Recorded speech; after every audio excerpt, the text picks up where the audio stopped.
आज के हमारे मिस्टर ब्रिलियंट ने धंधा नहीं, इन्होंने इतना धन कमाया कि इनके जैसा ना कोई था, ना कोई हो सकता है, ना भूतो ना भविष्यति। लोगों से इन्हें फर्क नहीं पड़ा, ये कभी भेड़ चाल में नहीं फंसे, शायद इसलिए ही is the GOAT, greatest of all time. Started with investment of केवल 5,000 रुपए 1985 में, और जब इन्होंने शरीर छोड़ा उस समय तक 45,000 करोड़ की वेल्थ क्रिएट कर चुके थे।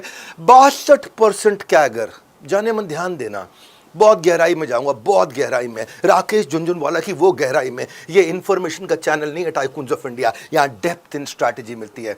62% कैगर समझते हैं, हर साल अपना पैसा डबल करते रहे हैं। कितने साल तक? 37 साल से लगभग डबल। 72% कैगर पे डबल हो जाता है, मैं 62% पे कह रहा हूं लगभग डबल। अतिशयोक्ति नहीं होगी, एग्जैजरेशन नहीं होगा। Jhunjhunwala one of the most successful investors of the world ever been।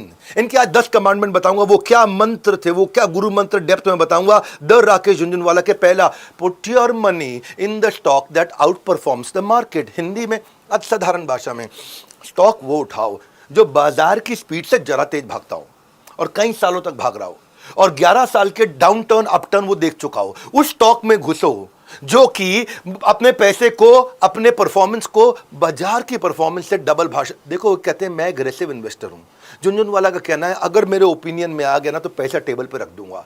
हाँ, और ये क्या कहते हैं, मेरा बड़ा सिंपल है, मैं अगर मेरा ओपिनियन आ गया, मेरा एक ही ओपिनियन है, जो स्पीड ऑफ स्टॉक ग्रोथ है वो स्पीड ऑफ मार्केट ग्रोथ से ज्यादा होनी चाहिए। उसको भाव दूंगा जो बाजार के भाव से तेज भागेगा, और जो बाजार के भाव से ज्यादा भाव मुझको देगा। अगर पैसा लगाना है तो ऐसे स्टॉक में लगाऊंगा जो मेरे पैसे को ग्रोथ तो करेगा नहीं, ऐड तो करेगा नहीं, मल्टीप्लाई करेगा। इनको मल्टीप्लाई करना आता है, इनको डिवाइड ऐड करना आता नहीं है, सीधा मल्टीप्लाई। सेंसेक्स निफ्टी का कैगर 12% है, इनको चाहिए 24%, लेकिन बनाया कितना? 62%। ये कहते हैं compounding over period of time बहुत हो जाता है। 12% इसका मतलब हर 6 साल में पैसा डबल। 18% की ग्रोथ मतलब हर 4 साल में डबल। ये भैया हर साल पैसा डबल करते थे, और 1 साल 2 साल तुक्का, 5 साल तुक्का, 10 साल तुक्का, जाने मन 37 साल तक।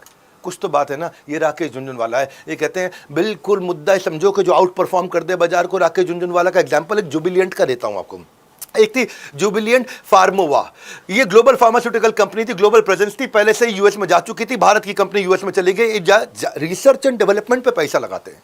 राकेश देखे, अच्छा रिसर्च डेवलपमेंट मतलब नया आइटम लाएगा, और रिसर्च पैसा लगा के जेब में नहीं रखेगा और पैसा डालेगा। पैसा धंधे में डालता है ये जुबिलियंट, और धंधे में डाल के नया नया दवाई निकाल करके लेके आता है, इनोवेशन के साथ नया प्रोडक्ट का पाइपलाइन बना देता है, और प्रोडक्ट किसमें घुसे? रेडियो फार्मास्यूटिकल में अपने टाइम के अंदर, एलर्जी इम्यूनोथेरेपी के अंदर, कॉन्ट्रैक्ट मैन्युफैक्चरिंग तो दूसरों के लिए कर ही रहे थे। सॉलिड फाइनेंशियल रिकॉर्ड था मार्च 2013 में -47 करोड़, लेकिन मार्च 2017 के अंदर 575 करोड़। इसने कैगर जो है 26% का दिया। झुनझुनवाला ने 2018 में इन्वेस्ट किया, और जब 18 में इन्वेस्ट किया तो अभी समझ लो पिछले 3 साल के अंदर इसने 28% रिटर्न दिया, पिछले साल 220% रिटर्न दिया। ये दूर को पकड़ लेते थे, ये दूर को इतना बढ़िया पकड़ते थे। इंपैक्ट क्या है, आज इनका 6.5% लगभग इस कंपनी में है। 1300 करोड़ रुपया इसी कंपनी ने बना के दिया है।